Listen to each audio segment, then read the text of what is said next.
Super league Kerala ഫുട്ബോളിൽ semi lineup ഇന്നറിയാം. നിർണായകമായ അവസാന മത്സരത്തിൽ മലപ്പുറം FC ഫോഴ്സ കൊച്ചിയെ നേരിടും. വൈകിട്ട് 7:30 പയ്യനാട് സ്റ്റേഡിയത്തിലാണ് മലപ്പുറം കൊച്ചി പോരാട്ടം. ഇന്ന് സമനിലയെങ്കിലും ഉറപ്പിച്ചാൽ മലപ്പുറത്തിന് സെമിയിലെത്താം. Malappuram തോറ്റാൽ Thiruvananthapuram semi ഉറപ്പിക്കും.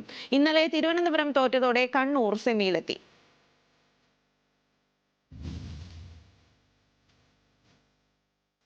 English premier ലീഗിൽ 7ാം ജയത്തിനായി മാഞ്ചസ്റ്റർ യുണൈറ്റഡ് ഇന്നിറങ്ങും. വെസ്റ്റ് ഹാമാണ് യുണൈറ്റഡിന്റെ എതിരാളികൾ. പരിക്കേറ്റ് പുറത്തായിരുന്ന മത്തിയാസ് കുനിയ ടീമിൽ തിരിച്ചെത്തും.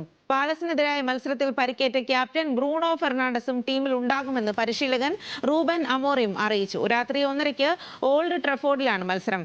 ലീഗിൽ യുണൈറ്റഡ് 7ാമതും വെസ്റ്റ് ഹാം 17ാം സ്ഥാനത്തുമാണ്.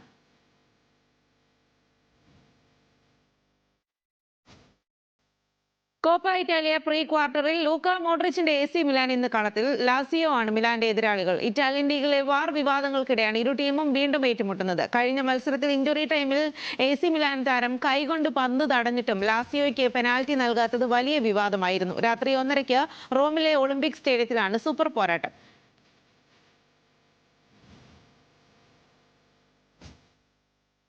സ്പാനിഷ് ലീഗിൽ റയൽ മാഡ്രിഡിന് ജയം. അത്ലറ്റിക് ക്ലബിനെ എതിരില്ലാത്ത 3 ഗോളുകൾക്ക് തോൽപ്പിച്ചു. കിലിയൻ എംബാപ്പെ ഇരട്ട ഗോൾ നേടി. പ്രീമിയർ ലീഗിൽ 1ാം സ്ഥാനക്കാരായ ആഴ്സണലും ജയം സ്വന്തമാക്കി. ബ്രെൻഫോർഡിനെ എതിരില്ലാത്ത 2 ഗോളുകൾക്കാണ് തോൽപ്പിച്ചത്. ലിവർപൂൾ സണ്ടർലാൻഡിനോട് സമനിലയിൽ പിരിഞ്ഞപ്പോൾ ചെൽസിയെ 1-3 ഗോളുകൾക്ക് ലീഡ്സ് യുണൈറ്റഡ് അട്ടിമറിച്ചു.